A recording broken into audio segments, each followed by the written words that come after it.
Judge Amy Coney Barrett is a brilliant constitutionalist judge who is in the midst of one of the most grueling trials in American politics, a Senate confirmation to the United States Supreme Court.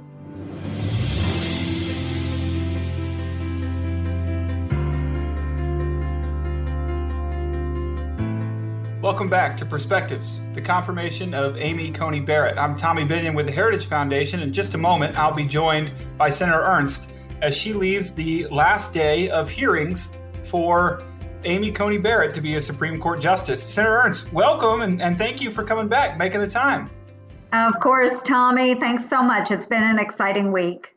So that's what it takes. That is what it takes to get a nominee through the Judiciary Committee. It takes 4 days of hearings, exhaustive over close to 30 hours of hearings, every question for her under the sun.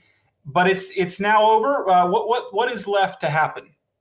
Today, we did have a lot going on, and to get the nomination completed, we will have to vote Amy Coney Barrett out of the Judiciary Committee, and then she will go onto the floor of the Senate. And at that point, then we will have to, every senator will have to vote her forward to become our next Supreme Court Justice. It just requires a 51 vote threshold, and we feel that we'll be able to achieve that. Wow. Amazing. So the vote will take place next week, 1 o'clock in the Senate Judiciary Committee to finalize. That'll be on Thursday, the 22nd, to finalize her confirmation within the Judiciary Committee. Then she'll go to the floor. That's the business we were expecting the committee to handle today. And they were also going to hear from a panel of 8 or so experts on Amy Coney Barrett. But that was delayed some 2 hours after the hearing began. Yeah. There was a lot of back and forth. Tell us what happened. Yes, there was a lot of back and forth, and it was just really procedural maneuvering on the part of the Democrats. Yes, they delayed us by about 2 hours, made the witnesses wait. But bottom line, folks, we're going to vote on Judge Barrett next week. We will do that on October 22nd. I know the Democrats are upset about that, but this does fall into previous precedents. So we'll move forward with the Amy Coney Barrett nomination, and we'll vote her out of committee on October 22nd. And your colleagues did a great job explaining exactly how this lines up with every rule, every norm, every historical precedent. The timing is exactly what it would be for any other nominee. I watched this morning's hearings. I listened to the Democrats. I didn't hear a whole lot of talk about Judge Amy Coney Barrett. Nothing about her qualifications, nothing about the question rounds. It was about politics. It was about timing. Why do you suppose they shied away from talking about Judge Barrett?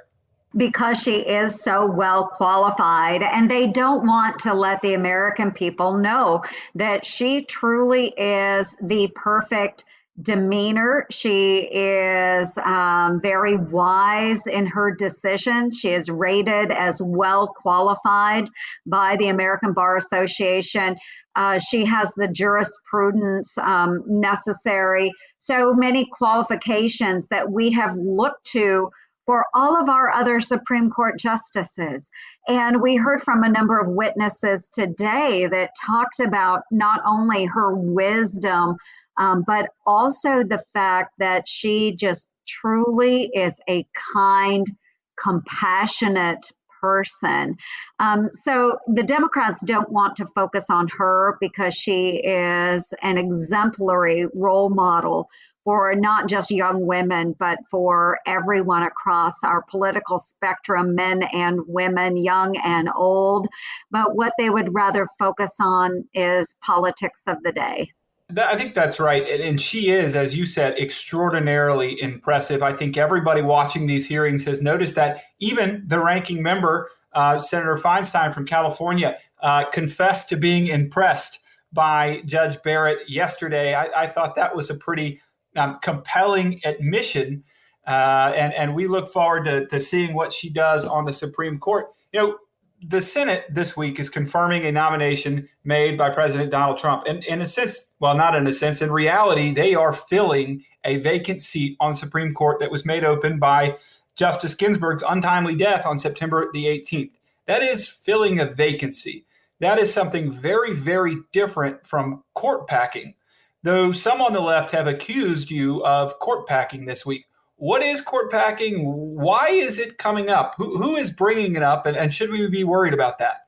It's actually expanding the court to benefit your party.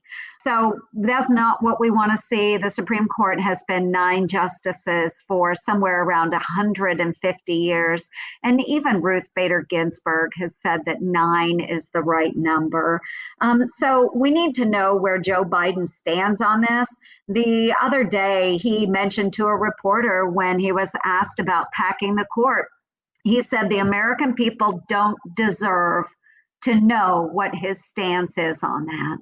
And how horrible is that the American people don't deserve to know what his stance is. I truly think that's unacceptable. We also deserve to know who Joe Biden would nominate for the Supreme Court. And I think packing the court would be explicitly partisan. The reason you add more justices is to gain a partisan or ideological advantage over the other side. But what the American people want, as we've been talking about all week, is a neutral court, a court that applies the law as written and interprets the Constitution as written. If you are court packing, you are by definition doing something other than that. And that is, the American people have been very clear, not what they want. Well, that is our wrap up for this morning's hearings. Again, we are looking forward to a vote 1 week from today on October the 22nd at 1 p.m. In the meantime, Senator, I know you've got some traveling back home to do. We wish you luck, and we say travel safe. Oh, thanks so much, Tommy. It's been an exciting week, and I just want to thank everybody for joining us on this journey. Thank you, Senator. You take care.